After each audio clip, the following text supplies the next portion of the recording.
십자가 붙들고 있는가.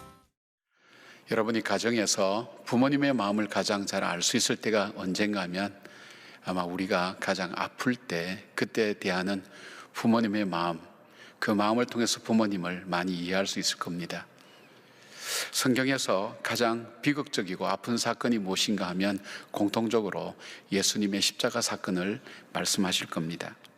왜냐하면 그것은 모든 것이 끝나는 절망 그 자체이기 때문입니다. 그런데 아이러니하게 이 십자가 사건이야말로 우리 인간이 어떤 인간인가 하는 것을 가장 잘 볼 수 있는 사건이면서 동시에 하나님이 어떤 분인가 하는 것을 가장 잘 이해할 수 있는 사건이 되기도 합니다. 예수님의 십자가 사형은 어떻게 해서 이루어지게 되었습니까? 당시 유대교 최고 지도자인 대제사장 안나스와 가야바, 그리고 총독 빌라도에 의해서 이루어진 재판의 결과였습니다. 이 재판은 어떤 재판이었을까요? 첫 번째, 이 재판은 인간이 하나님을 재판한 것이었습니다. 20세기 최고의 기독교 작가로 불려지는 C.S. 루이스가 쓴 에세이 중에 피고 속의 하나님이라는 글 중에 이런 문장이 나옵니다. 고대인은 피고인이 재판장에게 가듯이 하나님께 나갔습니다. 현대인의 경우에는 그 역할이 바뀌었습니다. 인간이 재판관이고 하나님은 피고석에 계십니다. 인간은 상당히 이해심 많은 재판장입니다. 하나님이 전쟁, 가난, 질병을 허용하신 일에 대해 조리에 맞는 항변을 내놓으시면 귀 기울일 준비가 되어 있습니다. 재판은 하나님의 무죄 방면으로 끝날 수도 있습니다. 그러나 중요한 사실은 인간이 판사석에 앉아 있고 하나님은 피고석에 계시다는 것입니다. 여러분, 이 재판정에서는 인간이 하나님을 재판하여서 정죄하고 십자가에 못 박는 판결이 내려졌습니다. 인간은 왜 하나님께서 세상을 이렇게 만드셨는지, 그리고 질병과 전쟁과 가난이라고 하는 이 비극을 만드셔서 인간을 왜 이렇게 괴롭히시는지를 대답하라고 물어보면서 침묵하시는, 육신의 몸을 입고 이 땅에 오신 하나님을 십자가에 형에 판결하는 것입니다. 여러분, 그 예수님이 누구입니까? 바로 하나님이 아니십니까? 유다가 군대와 사람들을 데리고 와서 예수를 찾을 때에 예수님은 요한복음 18장 6절에 이렇게 말씀하십니다. 예수께서 그들에게 내가 그니라 하실 때에 그들이 물러가서 땅에 엎드려지는지라. 내가 그니라 말씀하신 그 예수님은 어떤 분입니까? 창세기 1장 1절에 선포한 것처럼 태초에 하나님이 천지를 창조하시니라. 바로 온 세상을 창조하신 분입니다. 또 하나님은 모세에게 나는 스스로 있는 자니라 말씀하셨습니다. 누구에 의해서도 규정되지 않는 분이란 뜻입니다. 이스라엘 백성들은 이 하나님을 역대상 29장 11절에 이렇게 말씀합니다. 여호와여, 위대하심과 권능과 영광과 승리와 위엄이 다 주께 속하였사오니 천지에 있는 것이 다 주의 것이로소이다. 여호와여, 주권도 주께 속하였사오니 주는 높으사 만물의 머리이심이나이다. 바로 하나님은 이 만물의 창조자며 역사의 주관자며 섭리자 되시며 심판자 되신다고 고백했습니다. 이러한 하나님을 인간은 정죄하며 심판하게 됩니다. 요한복음 1장에서 이 재판이 얼마나 어리석은 것인지를 선포합니다. 피고석에 앉은 하나님은 우리의 주권자 되시며 생명이며 빛이시라는 것을 가리키면서 말입니다. 세상이 그로 말미암아 지은 바 되었으며 그를 알지 못하였고 자기 백성에게 왔지만 자기 백성이 영접하지도 않았을 뿐들 아니라 빛이 어둠 가운데 왔지만 어둠이 깨닫지 못하는 무지와 어둠의 재판이며 불법이라고 그렇게 말입니다. 따라서 이 재판은 피조물인 인간이 창조주 하나님을 재판하고 생명이 죽음을 심판하며 어둠이 빛을 심판하는 인간의 무지와 죄악을 가장 잘 드러낸 사건이라고 알 수가 있습니다. 이 하나님 앞에 피조물 되는 인간이 할 수 있는 것은 피고석이 아니라 심판자의 자리에 앉게 하시는 겁니다. 그리고 그 앞에 무릎 꿇고 하나님을 배반하고 떠난 인간의 죄를 자백하며 용서와 긍휼과 자비를 구하는 것이 바른 것입니다. 다윗은 역대와 29장 13절에 우리 하나님이여, 이제 우리가 주께 감사하며 주의 영화로운 이름을 찬양하나이다라고 고백하였습니다. 우리가 하나님께 드릴 것은 감사와 영화로운 이름을 찬양하는 것이라는 것을 말씀하고 있다는 것입니다. 그러나 사탄은 우리의 창조주요 구원자이신 하나님의 크고 놀라운 역사 앞에 불평하고 원망하며 하나님을 피고석에 앉게 하고 정죄하는 일을 하게 합니다. 바로 십자가에 달리신 예수님은 인간이 하나님을 심판하고 정죄하여서 만들어진 무지와 죄악의 십자가였던 것입니다. 우리는 주님의 십자가를 볼 때마다 우리의 삶을 보면서 때로는 원망하고 조롱하고 불평하는 것 대신 나를 창조하시고 나를 축복하시고 나를 섭리하시고 인도하신 그 하나님께 영광을 돌리며 바로 그 하나님께 감사와 찬양을 드려야 마땅한 것입니다.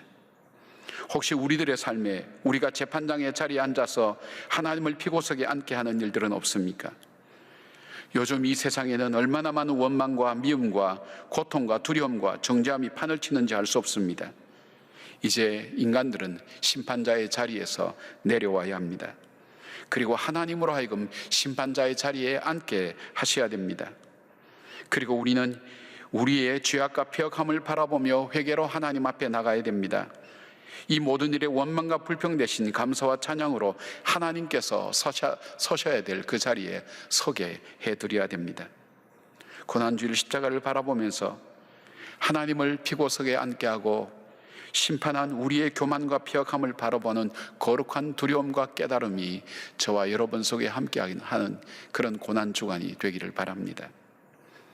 두 번째로 예수님의 십자가는 인간이 인간을 재판한 것입니다. 예수님의 십자가는 하나님을 떠난 인간이 완전한 인간으로 오신 바로 구원자 예수 그리스도를 정죄하고 심판한 것입니다. 예수님은 당시 가장 종교적인 사람 대제사장 가야바와 당시 가장 발달한 로마법의 신봉자요 전문가인 총독 빌라도를 통해서 재판을 받았습니다. 그러나 예수님을 재판한 그들은 율법이나 법이 아닌 그들 속에 있는 탐욕과 질투와 욕심이 재판한 것이었습니다.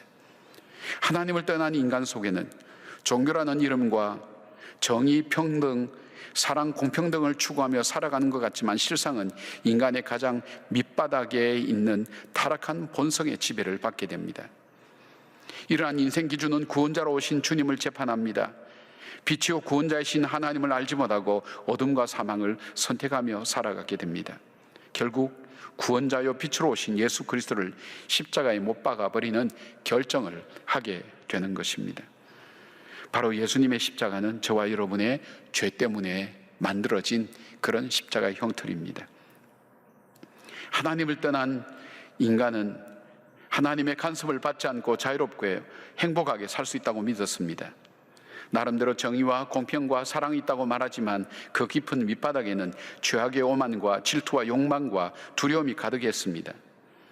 바울은 인간이 예수님을 십자가 형벌로 몰고 간 재판의 원인을 정확하게 지적했습니다. 에베소서 2장 2절부터 3절 말씀에 그때 너희는 그 가운데서 행하여 이 세상 풍조를 따르고 공중의 권세 잡은 자를 따랐으니 곧 지금 불순종의 아들들 가운데 역사하는 영이라. 전에는 우리도 다 그 가운데서 우리 육체의 욕심을 따라 지내며 육체와 마음이 원하는 것을 하여 다른 이들과 같이 본질상 진노의 자녀이었더니. 바울은 하나님을 떠난 인간은 사단과 세상 풍조와 그리고 우리 인간 안에 있는 정욕의 지배를 받고 살아간다고 그렇게 말씀합니다. 그래서 맺는 열매가 무엇입니까? 육체의 열매가 아닙니까? 하나님 없이 사는 인생이 삶 속에서 맺는 육체의 열매를 다음과 같이 바울은 말씀합니다. 갈라디아서 5장 19절부터 21절까지를 메시지 성경으로 소개해 드리겠습니다. 여러분이 항상 자기 마음대로 살려고 할 때에 여러분의 삶이 어떻게 될는지 아주 분명합니다.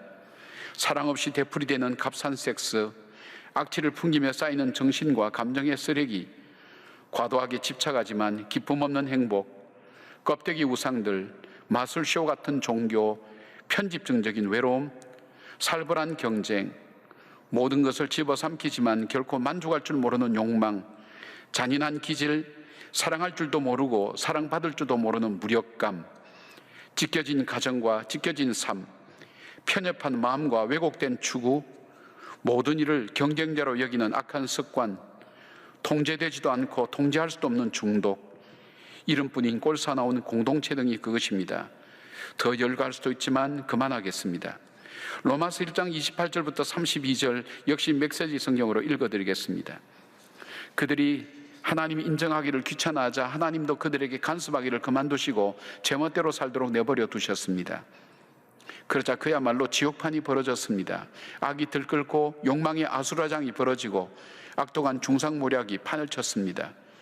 시기와 무자비한 살인과 언쟁과 속임수로 그들은 이 땅의 삶을 지옥으로 만들어 버렸습니다.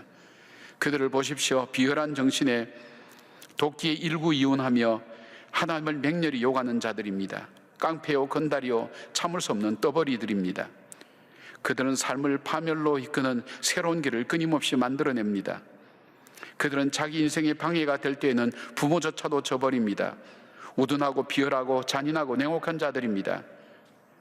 그들이 물론 몰라서 그러는 것은 아닙니다. 그들은 자기들이 하나님의 얼굴에 침을 뱉고 있다는 사실을 너무도 잘 알고 있습니다. 하지만 그들은 개의치 않습니다. 오히려 가장 나쁜 짓을 가장 잘하는 이들에게 상까지 주고 있습니다. 여러분, 하나님 없이 자기 나름대로 잘 살아보려고 하는 것에 인간은 결국은 서로를 심판하고 죽이고 죽는 비참한 저의 결과들을 먹고 마시고 살아간다는 것입니다. 지금 전 세계적으로 퍼져 있는 코로나 바이러스는 하나님 없이 살아가는 인생이 어떤 것인가, 그 삶의 결과가 무엇인가를 잘 보여주는 하나의 비극적인 장면입니다. 그러면서 동시에 우리에게 깨달음을 주는 것입니다. 많은 분들이 이 코로나가 우리에게 주었던 새로운 가치의 발견과 새로운 삶에 대한 이야기를 합니다. 몇 가지 좀 정리해서 말씀드리려고 합니다. 첫째, 코로나 바이러스는 내 인생의 주인이 내가 아닌 것을 깨닫게 합니다. 지금 현재 우리는 바이러스가 주인인 세상에 살고 있습니다. 두 번째, 보이는 것을 추구하는 물질 중심의 인간 세계에 보이지 않는 것이 더 무섭고 위대함을 보여줍니다. 따라서 하나님이 보이지 않아서 못 믿겠다는 말을 할 수 없게 만듭니다. 세 번째, 코로나 바이러스는 세상이 얼마나 공평한 것인가를 보여줍니다. 부자도 가난한 자도 남자도 여자도 귀족도 평민도 모두 동일하게 찾아옵니다. 네 번째, 코로나 바이러스는 우리가 사는 세상에 정말 필요한 것이 무엇인지를 보여줍니다. 다이아몬드나 돈이나 높은 학식이 아니라 정작 필요한 것은 물과 양식이요 가족과 따뜻한 사랑이라는 것을 말해줍니다. 다섯째, 코로나 바이러스는 우리 모두가 서로 연결된 이웃이라는 것을 보여줍니다. 나를 위해서도 이웃과 더불어 함께 사는 법을 배우게 만듭니다. 여섯째, 코로나 바이러스는 우리의 일상이 얼마나 축복이었고 소박한 행복이었는지를 나로 하여금 다시 발견하게 해주었습니다. 사랑하는 여러분, 우리는 하나님을 떠난 인생들이 만든 화려하고 아름다워 보이는 이 세상이 얼마나 위험하고 두려운 환경이라는 것을 실감하면서 살아가고 있습니다. 이런 현상들을 보면서 우리 삶의 내면의 말씀을 통해 우리 자신들을 다시 살피기를 바랍니다. 내가 말하는 정의와 공평과 사랑이 어디에 근거해 있는지를 분별하기를 바랍니다. 사단과 세상 풍조와 마음의 욕망을 따라 살던 삶을 내려놓고 십자가에 달린 예수 그리스도가 바로 나의 죄와 허물 때문에 죽으셨다는 사실을 기억하면서 참된 구원의 길을 발견하고 생명과 빛 되신 예수 그리스도를 진심으로 영접하며 말씀을 따라 다시 결단하는 기회가 되기를 바랍니다. 2020년 고난주일은 우리가 만든 세상이 어떻게 병들었고 무너져 가는가를 눈으로 보고 귀로 듣고 있습니다. 하나님 말씀 앞에 다시 엎드려서 주의 말씀이 내 발의 등이요 내 길의 빛이 되는 그런 계기가 되기를 축복합니다. 주님을 십자가에 못 박도록 판결하는 어리석음을 깨닫고 주님과의 관계를 회복하고 주님과 더불어 살아가는 삶을 연습하는 기회가 되기를 바랍니다. 세 번째, 예수님의 십자가는 하나님이 인간을 재판한 것입니다. 성경은 하나님과 관계가 끊어진 상태를 사망이라고 말씀하시고 하나님과 끊어진 인간의 삶을 죄라고 말씀합니다. 이 죄는 용서받을 길이 없습니다. 죄에 대해서 바울은 단호하게 선언합니다. 로마서 23장 23절, 모든 사람이 죄를 범하였음에 하나님의 영광이 이르지 못하더니, 그리고 로마서 6장 23절에 죄의 삭은 사망이라고 했습니다. 이사야는 1장 28절에 그러나 패악한 자와 죄인은 함께 패망하고 여호와를 버린 자도 멸망할 것이라고 선언합니다. 데살로니가 후서 1장 8절부터 9절에는 하나님을 모르는 자들과 우리 주 예수의 복음에 복종하지 않는 자들에게 형벌을 내리시리니 이런 자들은 주의 얼굴과 그의 힘의 영광을 떠나 영원한 멸망의 형벌을 받으리라고. 하나님을 떠난 바로 인간의 삶은 영원한 형벌, 죄 가운데 있는 인간은 회복될 수 없는 영원한 형벌 가운데 있다는 것을 성경은 여러 곳에서 말씀하고 있습니다. 근데 문제는 인간이 이 죄의 비극과 종말을 알면서도 이 죄를 스스로 해결할 능력이 없다는 것입니다. 그래서 인간이 기다리고 있는 것은 죽음과 심판과 영원한 형벌밖에 없습니다. 살아가고 있지만 죽음을 향해, 심판을 향해, 멸망을 향해 한 걸음씩 나가는 것밖에는 다른 길이 없습니다. 사망의 길이었습니다. 히브리서 9장 22절에는 이렇게 말씀합니다. 율법을 따라 거의 모든 물건이 피로서 정결하게 되나니 피 흘림이 없은즉 사함이 없느니라. 생명을 생명으로 바꾸지 아니하면 죄는 용서받을 수 없다는 것입니다. 그런데 하나님께서 스스로 구원할 수 없는 인간을 위해 구원의 길을 여셨습니다. 바로 순결한 예수 그리스도를 이 땅에 인간의 모습으로 보내셔서 인간의 죄를 다 짊어지고 십자가에 못 박히게 만드셨습니다. 이것은 인간이 만든 방법도 지혜도 아니었습니다. 바로 하나님 안에 있는 긍휼과 자비와 사랑과 은총이 만들어 주셨던 우리들의 살아야 될 길, 생명의 길을 하나님께서 열어주신 것입니다. 그래서 예수 그리스도는 십자가에서 우리의 모든 죄를 다 짊어지시고 죄의 저주를 받으시고 그 피를 통해서 우리의 죄를 씻어 주신 것입니다. 우리에게 생명의 길, 구원의 길을 열어주셨던 것입니다. 하나님께서 예수 그리스도를 통해 십자가에 당하신 고난과 고통이 우리에게 어떻게 나타났는지를 이사야는 이렇게 설명합니다. 이사야 53장 4절 6절 그는 실로 우리의 질고를 지고 우리의 슬픔을 당하였거늘 우리는 생각하기를 그는 징벌을 받아 하나님께 맞으며 고난을 당한다 하였노라. 그가 찔림은 우리의 허물 때문이요 그가 상함은 우리의 죄악 때문이라. 그가 징계를 받음으로 우리는 평화를 누리고 그가 채찍에 맞음으로 우리는 나음을 받았도다. 우리는 다 양 같아서 그릇 행하여 각기 제 길로 갔거늘 여호와께서는 우리 모두의 죄악을 그에게 담당시키셨도다. 우리는 십자가를 통해서 죄에 대해서 얼마나 철저하게 싫어하시고 갚으시는 하나님의 공의를 볼 수 있습니다. 자기 아들이라 할지라도 저주의 십자가에 매달릴 때 철저하게 처절하게 그리고 완벽하게 죄에 대해서 복수하시는 그리고 갚으시는 하나님의 무서운 것을 보게 됩니다. 그리고 그와 동시에 우리를 마지막 순간까지 포기하지 아니하시고 우리에게 사랑을 베푸시는 하나님의 새로운 심판을 우리는 보게 됩니다. 십자가를 바라볼 때 자기 아들이라도 죄를 대신 짊어진 저주의 십자가에 달리게 하신 하나님의 심판을 바라보며 그 죄의 저주와 고통 이상으로 나를 사랑하신 구원의 하나님을 동시에 바라보시기를 바랍니다. 그리고 다시 영원한 심판자로 오실 주님 앞에 은혜와 믿음 붙들고 영적 신부로 살아가는 감사와 결단이 넘치는 고난주간이 이 십자가를 바라보며 우리 마음속에 함께 자리매김하는 귀한 기회가 되기를 바랍니다. 1741년 겨울 어두운 런던 거리 한 모퉁이에 지친 다리를 끌며 흐느적 걷는 한 초췌한 노인이 있었습니다. 지난 40여 년간 영국과 유럽 일대에 걸쳐 하늘을 찌를 듯한 명성을 누려온 대작곡가 조지 프레드릭 핸델이었습니다. 그의 후원자 캐롤라인 여왕이 죽고 난 후에 그는 버려진 길바닥의 돌멩이처럼 사람들에게 잊혀져 갔습니다. 그리고 얼마 전에는 뇌출혈이 와서 오른쪽 반신마저도 마비가 왔습니다. 나이가 60을 바라보는 그에게는 이제 끼니마저도 걱정해야 되는 신세가 되었습니다. 음악적인 영감은커녕 자기 몸조차 제대로 가누지 못하는 비참한 신세가 되어버렸다는 것입니다. 겨우 회복은 되었지만 그는 서서히 죽어가고 있었습니다. 깊은 절망감에 젖은 핸델은 저만치 어둠 속에서 교회의 종탑이 어렴풋이 눈에 들어왔습니다. 그는 잊혀졌던 하나님의 이름을 불렀습니다. 그의 기도는 짧으면서도 아픔과 절망이 가득 배어있는 탄식과 원망의 기도였습니다. 하나님 어찌하여 저를 버리셨습니까? 그는 마음 밑바닥으로부터 우러나오는 목소리로 울부짖었습니다. 그는 밤이 깊어서 초췌한 모습으로 숙소로 돌아왔습니다. 그런데 책상 위에 소포 한 덩어리가 있었습니다. 그 내용물은 한 묶음인 오라토리오 가사였습니다. 가장 유명했던 핸델은 이름 없는 시인 찰스 제넨스로부터 온 이 오라토리오 뭉치에 마음이 갈 리가 없었고 의욕도 없었습니다. 그러나 동봉하는 편지를 볼 때에 그는 이 가사에 맞는 곡을 써달라는 것과 동시에 주님께서 자신에게 말씀하셨다는 것을 편지에 적었습니다. 거들떠 보지도 않던 이 핸델은 그 편지를 바라보며 오라토리오 뭉치를 하나씩 풀었습니다.